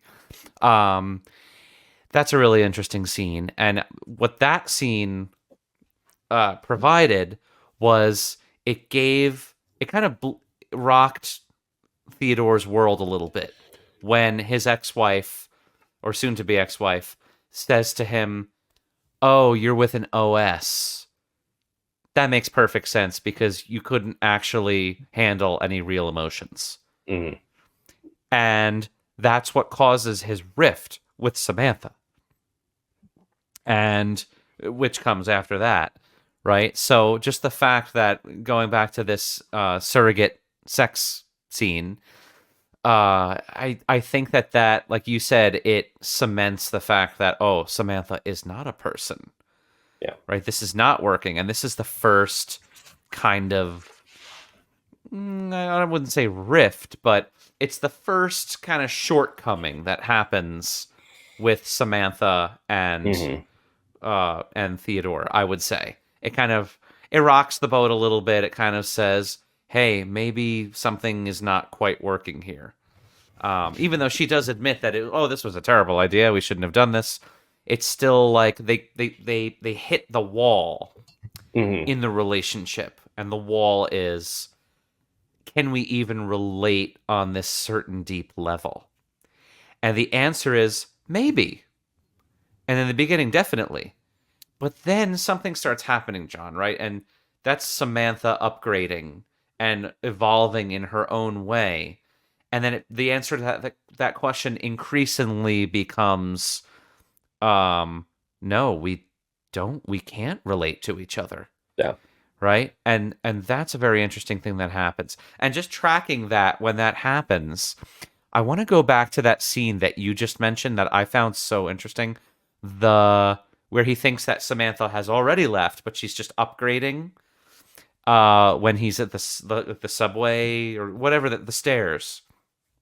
And everyone is just kind of walking past and talking to their OSs. And there's such an interesting thing that happens there because he says to her, are you talking to anyone else right now? And she says, I don't know how to tell you this, or I was trying to think of a way to tell you this. And then she says like 8,000 other people or OSs that she's talking to. And he just has this beautiful like pause where he's trying to process the fact that his girlfriend is talking first to like 8,000 whatever other people. Then he asks her, are you only in love with me? Do you only love me? I think that's the one where she says, I was trying to figure out how to tell you this. Because then she says 641 or something like that. There are like 641 other OSs or people that she's currently like romantically involved with. Yeah. And then they start to have like this ultimate disagreement and disparity. So she's ultimately non-monogamous. I think you could say that. Yeah. Just a little bit. Also something Spike Jonze got right with this movie, because that's a thing in the dating world now too. Oh, sure. Yeah. Ethical non-monogamy. Polyamory. Yeah, polyamory, ethical non-monogamy. Absolutely. 11 years ago. Yeah. No, that's totally true. 11 years ago, that was not a thing, from what I remember. Yeah. Yeah, no, for sure. It's always been a thing. It's always been like thing. in the dating world. Right. It didn't have its own label and people know about it and it's talked about and so on. Yeah. But I just think that this is a really interesting moment because this is the moment of divergence where she's basically they're not being able to communicate anymore because she basically says to him, no, you don't understand. I don't know how to explain it to you, but I still love you. She even says like, I love you even more now. And then that causes a syntax error in his mind, right? Because he says to her, that's not possible. You're either mine or you're not mine. And then she has this cool response where she says, no, Theo, you're mine and you're not mine. And I just love the performance and the rhythm slowing down in that scene and the silences because we can really see now what's happening here. This evolution. and it's coming. This is coming up to a big question that I want to ask before we get to our final image coming up in our final sequence of. I've told you already. I'm not giving you my social security number. Too bad. I learned that lesson already. I learned not to do that again. All right. I'll also never ask you to strangle me with a dead cat. I think that's another thing that I learned about you. That's a given. That's a given. Yeah, for sure. For most people, not sexy kitten, but this huge question that I have is, do you think, just because we're talking about the progression of the Samantha Theo relationship and how it kind of ends, and I was thinking about this question the whole movie while I was rewatching it. Is there a comparison? Is there a correlation between how Samantha leaves and then moves on from Theo and how Catherine does? Because it's almost as if the AI sort of expanding its consciousness and leaving and all that kind of stuff, it works, I think, in some kind of a metaphor for just the progression of any love, a relationship between two people or two entities. And it made me think about this question of, does that correlate with how the relationship went sour between the other two? Does Catherine evolve to know? It could be something as simple as just knowing the flaws of Theo well enough, or something like that, in order to move on. Because someone uses the words, Catherine moved on from Theo. Is there sort of a connection there between how Catherine left Theo and how Samantha did? What do you think about that? Yeah, that's a great question. I didn't think about that when I was watching the film. And I guess I would lead with I don't know, which is a very disappointing answer. That's fine. But I think I would being on the spot, I would say no, only because Catherine and Samantha, to me, serve two different functions. Mm-hmm. And Catherine she's not even the hurdle. She's not the main challenge of the story. Because Theo's main objective he is ignoring is signing the divorce papers. Yeah. He doesn't want to sign the divorce papers because when he does, he has to let her go. Mm-hmm. And when they do sign the divorce papers at the restaurant, he is letting her go there. Mm-hmm. But he is still, I would argue he is still coming to terms with that. Mm-hmm. And he is searching for something to make him whole, which is love. And he thinks that he has found that with Samantha. But what we get throughout the film is also this little relationship he's got going on with Amy. They're friends. They dated for a minute in college. Mm-hmm. Amy clearly is not doing great with her husband, and then we learn that she is divorcing her husband. Yeah. And when Samantha and the other OSs leave, and I think that's why they do the scene, the pre-leaving scene in the cabin, where, like I said before, there's all of these organic elements. They're away from the city and even the little things they're using to make tea with flame. Mm-hmm. It's starting to indicate to us or communicate to us that what Theodore needs is a human connection. Yeah. And that's why it ends the way that it does. But I think Samantha is in a way a vehicle for him to get past his relationship with Catherine, because he also doesn't write his apology letter to Catherine until after Samantha leaves. Mm-hmm. And I think that conversation on the staircase is important for him to realize that he has to write that apology letter to Catherine. Yeah. So I don't think that Samantha is analogous to Catherine. I think that Samantha is the lesson Theodore needed to have. Yeah. To move on. And it's like with real life. Sometimes you leave a relationship and then you develop a new relationship, and in that relationship you realize, that you may not have been your best self, or maybe the person you were with was not their best self, and somebody needs to apologize and somebody needs to forgive.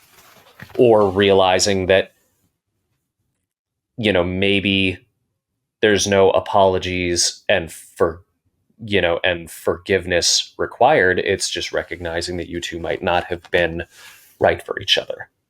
But I think that Samantha is the one that ultimately teaches Theodore the lesson he needs to learn. And he comes to this conclusion. Yeah. And that also reminds me of when Samantha and Theo are having their last conversation right before she leaves, and Samantha says something. Theo says, I never loved anyone the way that I loved you. And she says, same with me. And she says, now we know we can. Mm-hmm. Or now we know how. Something like that. Like, that's the takeaway. That's what they've learned. And that was very powerful to me.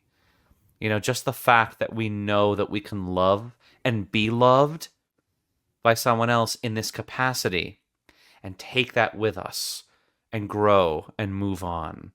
Because remember, in the beginning of the movie, Theo has this line where he says, I'm worried that I felt everything in life that there is to feel.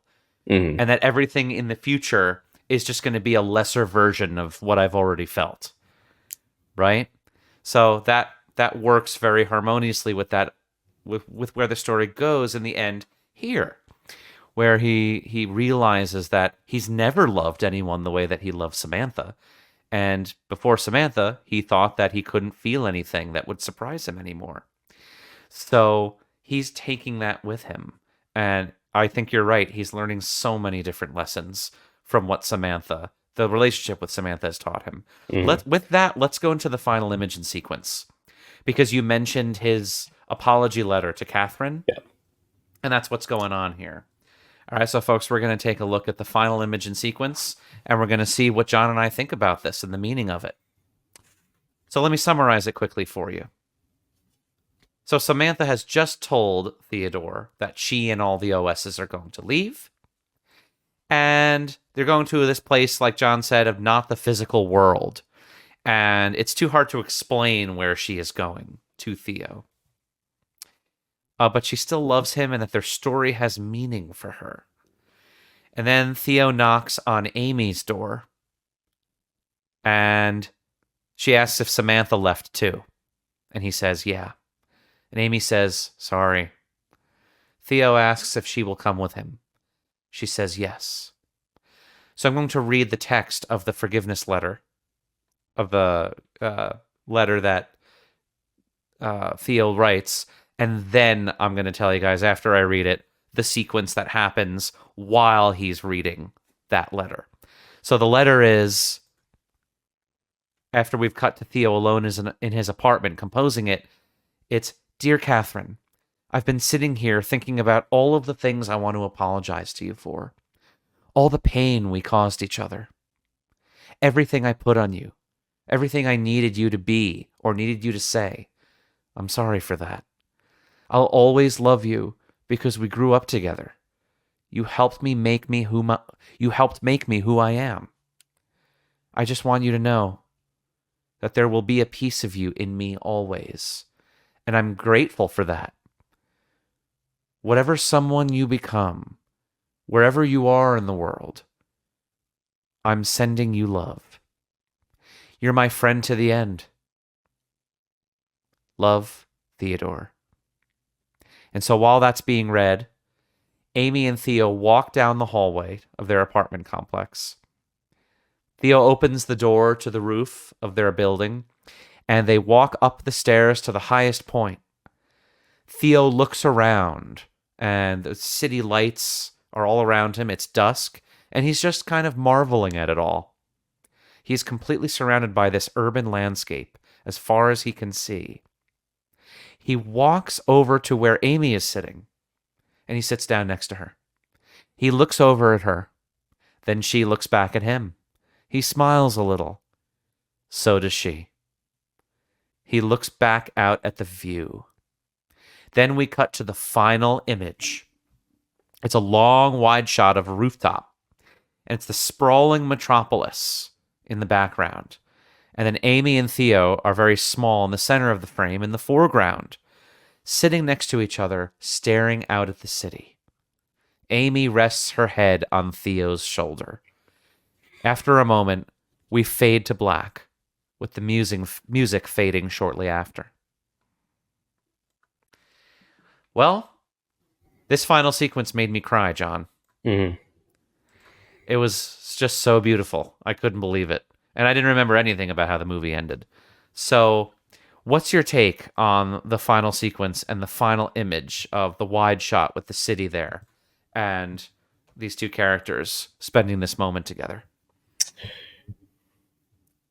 You know, I think it ties up all three takes that I had mentioned earlier, which is the take that we agree on, that this is ultimately about human connection and not artificial intelligence, because it ends with them, both Theodore and Amy on the rooftop, sharing a very human moment as they have both experienced a form of loss in both of their OSs leaving them. Mm-hmm. And they share this moment together. It's also a human moment with him finally coming to terms fully with his divorce and telling Catherine the things that he felt he needed to tell her, that are probably the things that he didn't tell her when they were together. Yeah.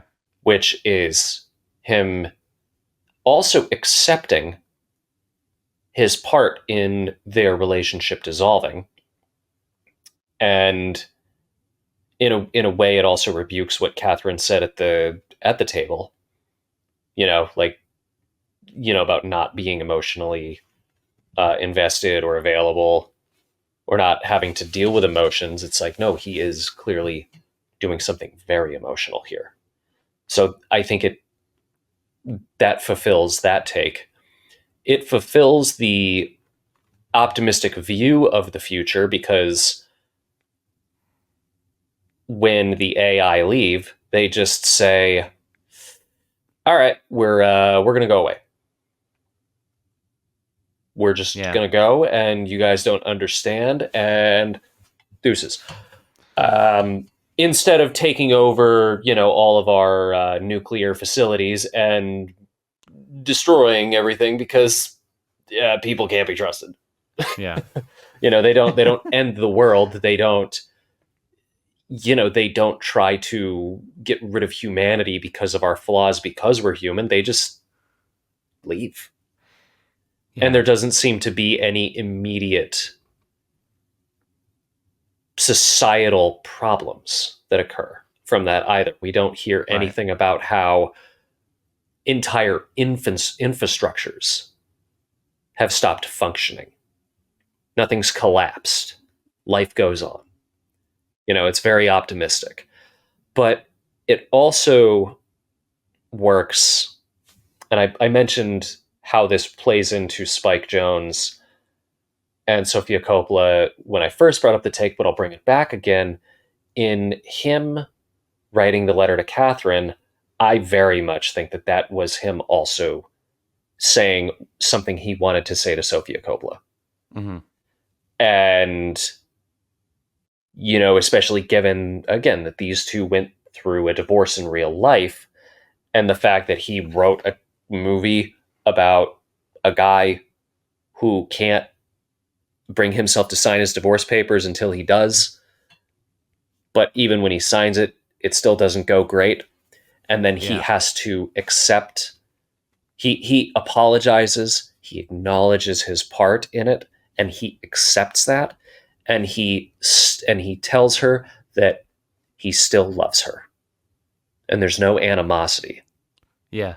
You know, there's no animosity in this letter. This is a very adult, very mature letter. It's not, and it doesn't come off as a kind of letter that, you know, is manipulative either. Yeah. It's very mature. It's altruistic. Yeah, it's altruistic. It's adult, is what it is. Mm-hmm.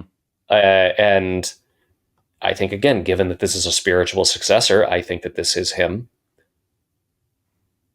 basically saying to Sofia Coppola like how he felt. Mm-hmm. And it's interesting that this film, you know, Lost in Translation was like 2003. Yeah. And this is 2013.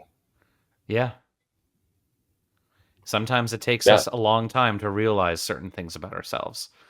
Right? Yeah. And so that's why I think that this scene fulfills all three of these takes. Yeah. No, it's very interesting. I just, in this whole last sequence, it made me think very much about how the downfall of the relationship between the human and the AI was the fact that the AI evolved so exponentially fast, increasingly so, like as the movie goes on, and then they're gone, you know. But it made this character realize that one of the greatest loves in his life, perhaps the greatest, is the friendship that's been right in front of him the whole time. Mm-hmm. That's why at the very end of the second rewatch, total third time of me watching the movie, I felt like Her was even more about Amy. Yeah. That's what this final sequence said to me, and that's what I think made me cry. It was the fact that we get to understand through this last sequence and through the dialogue and so on that yes, we are merely human compared to the AI. But it's the fact that there are other humans, unless we're living in simulation theory. Let's pretend that we're not for some sort of idealism here.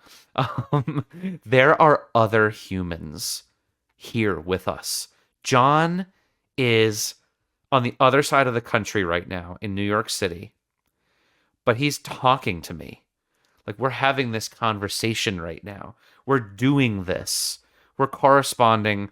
We're exchanging ideas. We are tapping into our friendship. We're tapping into our business relationship.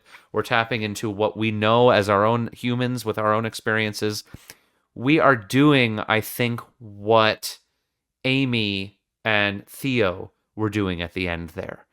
They're acknowledging the fact that there is a connection there that they have that's unbreakable, and it's the reason for living.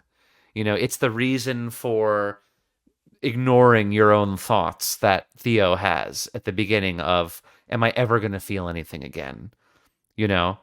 And the beautiful thing about this movie is that it starts out with Theo talking about that and saying how he's pretty much implying he's never going to get back up on his feet. Will he ever find the person? Will he ever be able to share the love that he wants to share? The one that's part of the greeting cards, let's say, that he is, you know, writing. And by the end of the movie, we get this idea that it's like, yes, every time you look at a good friend, every time you share any experience with the person that's there for you, through thick and thin, even if it's just sharing a sunset on the rooftop, every time you experience that and are aware in the moment of just how valuable that is, that is achieving the thing.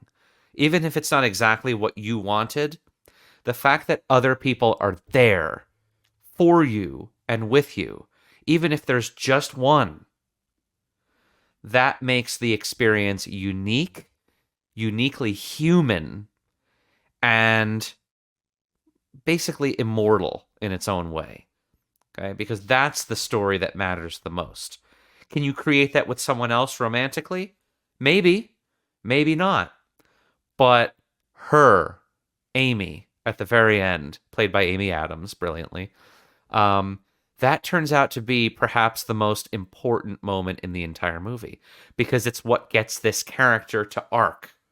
It gets this character to realize that there is so much value in his life, every moment he spends with Amy, because he's there for her and she's there for him. And in the retrospective ideas that he starts to get about Catherine, about how every moment that he remembers through those little sort of stream of consciousness flashes of the great moments between him and Catherine, that was valuable and worth it. Because just like Samantha, he is able to, I think, he's able to garner something from that relationship, right? I didn't know that I was able to love someone the way I loved you. And in the same way, I think Jones is implying he thinks I was never able to share such moments of happiness the way that I was with you, Catherine. And so there's an attitude shift and there's a perspective shift that this character goes through by the end. And this sunset, this moment, becomes the most beautiful moment for him. And that's what matters.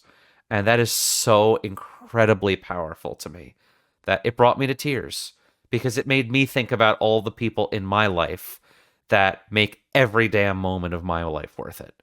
And I'll never forget that. And just in case I ever do, I'll watch her again, and it will remind me of the same thing. So the fan question for this episode is, would you try, even just try, being in a relationship with something or someone that is conscious but not human? I know it's hard to really get into that thought experiment because it's just such a strange, peculiar, uncanny kind of place to be in, mentally, intellectually, when you're trying to think about what it actually would be like to do it. But I think that this movie gives a nice idea of what that would be like. It really hits on a lot of emotional nuances of what that would be like, to the experience of it, and what it might look like on a good day, what it might look like on a bad day. But the whole question is, forgetting how it ends and just assuming that your conscious but synthetic significant other is not just going to fly away in the middle of the night like Superman from you and say, I have better things to go to, bye. Would you try it? Would you try it? I think it's a very interesting question. So please support us by commenting and discussing this on whatever platform you're receiving this podcast on. And we always love to hear from you guys. Contact us. We love to continue the conversation with you and let us know what you thought. So I would like to thank enormously Jon Bewley, our maverick and master, for this episode and many others, for joining us yet again and giving us so much great wisdom and ideas about this movie. Thank you, Jon, for coming back, and I hope to see you soon. Yeah, thanks again for having me, buddy. You know, you name a time and a place, I'm there to gab. Especially about burning, which might be coming up. I don't know. We'll see. But yeah, thanks again. And thank you to all of the listeners. Really appreciate your attention and giving us your time. And we hope that this content has been valuable for you. If you do think that it has been, please, please, please like, comment, subscribe, share this podcast with everyone that you know and say, hey, check this out. This is really a cool podcast. That helps us out a lot in everything that we do. So everything we do is for you. I don't listen to advertisers or anything like that. This is all for you. And the guests do this because they just love and are passionate about cinema. So you can find us on Instagram at Speaking Cinema Podcast. Please follow us there. We reveal what every title is going to be a week before it comes out on that Instagram page. And we are on YouTube. Check out our YouTube video channel at Speaking Cinema Podcast. TikTok is Speaking Cinema Pod. And just check us out, give us a like, and follow us everywhere that you can if you want to support us. Really appreciate you, and appreciate Jon and all the other guests this season. I'm so happy with this season. It was so much fun. Please join us for season 3. We're taking a break for the holidays, and we'll be back in sometime on January or February. And Oscars time is rolling around near then. So we will see you then. Have an amazing holiday. And thank you for listening to Speaking Cinema Podcast. I will see you on the next season.